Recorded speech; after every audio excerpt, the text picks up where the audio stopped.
Hello and welcome back to Denton Lane, and this is the autumn layout update for 2020. It's been a few months now since the summer update, and I wanted to give you a little bit of an update on the progress that has been made on the layout. This has obviously been the summer months. We've had lockdown, restrictions in place, and usually during the summer I try and spend a bit more time outside on the bike and running, making the most of the warmer weather rather than spending it in the shed. So progress has been quite slow, but I'd like to just run through some of the things that I've added, mainly some small details, and then maybe to share with you some of the ideas and progress going into winter, where hopefully I can have a bit more time to progress the layout and maybe get it to a more developed state.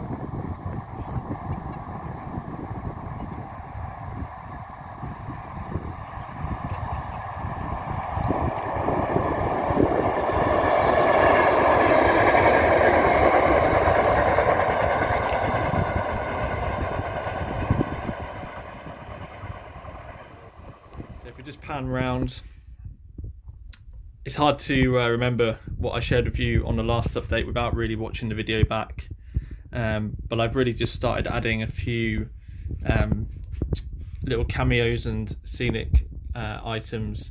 So you'll notice the permanent way workers here in two sort of cameo appearances, which are just Bachmann Scenecraft figures that I've just placed sort of strategically to kind of simulate real life situations. So I think they look quite good. They add to the scene quite well. And you've got these two guys here having a chat whilst the fuel train unloads. I've added these point levers in. These are from a company that I'll try and leave a link to in the see more tab below, but I've just added a bit of card underneath to simulate a platform. I might change the colour of these and paint them in yellow. I just wanted to have a look at some reference photos of Tees Yard Wagon Repair Depot to see what colour they were there. I think if they're yellow they might stand out a bit more and look a bit more unique. It's taking you across this low relief building has been added. It's Waitrose. I don't have any association with Waitrose, but I quite like the shop, so that's why that's there. And that's actually the 1990s logo that's being used there, just to simulate the period that the layout is attempting to be modelled in. I've added some other sort of scenic scatters as well.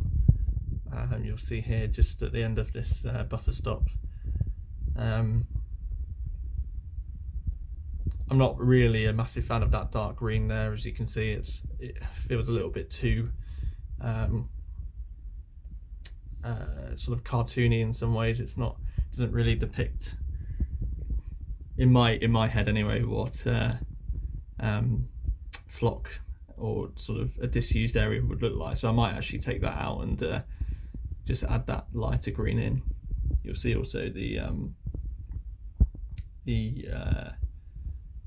sort of bushes and weeds here that have been added. These are just from Tajima 1 that I might have mentioned last time on eBay, so they're quite easy to apply. They're just self-adhesive, so I think they look the part really. Sort of panning around, I've added some line side relay boxes here. These aren't glued in or anything. I think I might weather them before I glue them down. And the depot sort of mesh room booking on point which I'm hoping to add some lighting and other bits in here, just to make it look a little bit more interesting. And then down here you've sort of got this sort of storage area where there's some bits and bobs scattered there, disused speed signs and an old Portaloo. Again, some of these items need weathering. I've just kind of placed them there to make them look good for now, but we'll go away and sort of add some more weathering to make them look a bit more prototypical. The ground scatter needs finishing off as well. You'll see there's a few gaps in places, but I can easily and quickly sort that out. So that's the layout really at the moment. I am adding a low relief building here. I'm just reusing some old Pike stuff, low relief kits that I had for a previous building that I was going to use for the depot building itself. So I'm just reusing those. I'm just working on a sort of IKEA factory building backdrop at the moment, so that's coming along quite well. It'll be nice to get that in, and then add the smaller details like CCTV cameras, aircon units and other signage. At the back here I'm tempted to add in another low relief building, just to sort of give a bit more interest and bring it all together a bit more, rather than just having the plain sky background. But I'm still unsure about that. I might well scratch build something there to develop my skills a bit more in that area, because that's something I'd like to improve on. Sort of panning around to the scenic break area, one part of the layout that I'm not very happy with is this bridge, as you can see here. Obviously it doesn't span the whole area, and the fact that I added this exit line in sort of last minute means that the bridge isn't fit for purpose. So I'm gonna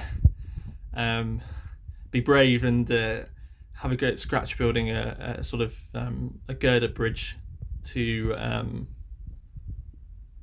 give, to add to that scenic break area there, using some plasticard and maybe some Wills Very girder or something like that. Scratch building, it's something that does scare me.